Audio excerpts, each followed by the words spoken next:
Ngu. Yaani mwanangu hawezi amini. Mama alivyoniletea tu ile dawa.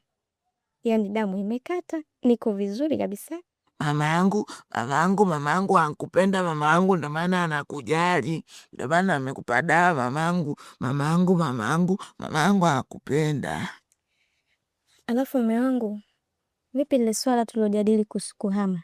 Maana hata tukumaliza ghafla mama kaingia. Mi hapa nalifikiria bado. Hivi unajua kwa nini nakwambia tuhame hapa nyumbani? Umeona hawa mama zetu waliozaliwa miaka 70 hao. Wameshazoea wenzetu kwenye ndoa zao wanaamka saa 10 mpaka saa 11. Wakiamka hapo watafanya usafi, watapika chai, watawaandalia baba zetu maji chooni wakaoge. Zile zilikuwa ni zama zao. Na hizi ni zama zetu. Na zama zetu hizi zina tamaduni zetu.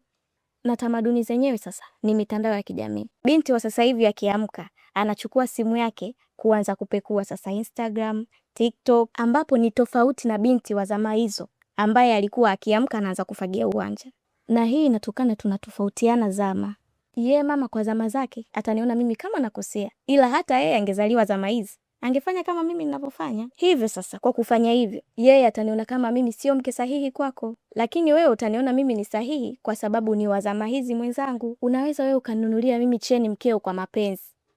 Nikivaa mama akiona atasema mwanangu sasa hivi tangu waoi mapenzi yote kaamisha kwa mkewe. Lakini kumbe ni tofauti. Ndoa nyingi huwa zinakufa mwanaume anapomshirikisha mamake kwenye kila kitu kwenye ndoa yake. Na mimi sitaki ndoa yangu ife mume wangu. Ndio maana nakushauri tuhame. Sio kwamba mimi sitaki tukae hapa na familia, hapana.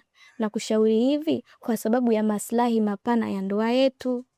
Mimi nimekuelewa.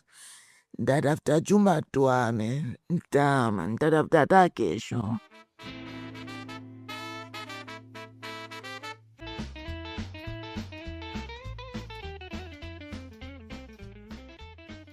Wewe tena asubuhi unatoka wapi? Niko natafuta nyumba. Nyumba? Tumekubaliana mimi na mke wangu tuhame, tutafute nyumba tukapange. We mpuuzi nini? Sasa nataka kupande kichwani. Upange humu ndani chumba huna. Sasa nisikilize kwa makini. Huyu asitaki kukutawala, umenielewa ukapange nini? Sasa hivi utaki kusikiliza ushauri wangu na msikiliza huyu mjinga mkubwa huyu. Wewe, lakini si tumeona kama watu wazima tutahitaji majukumu. Ndio tukaona kwa sababu ana ndoa tumeoana.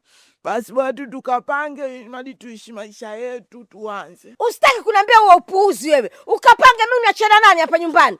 Akati nishakuzoea mimi. Basi nimekuelewa, nitaambia mama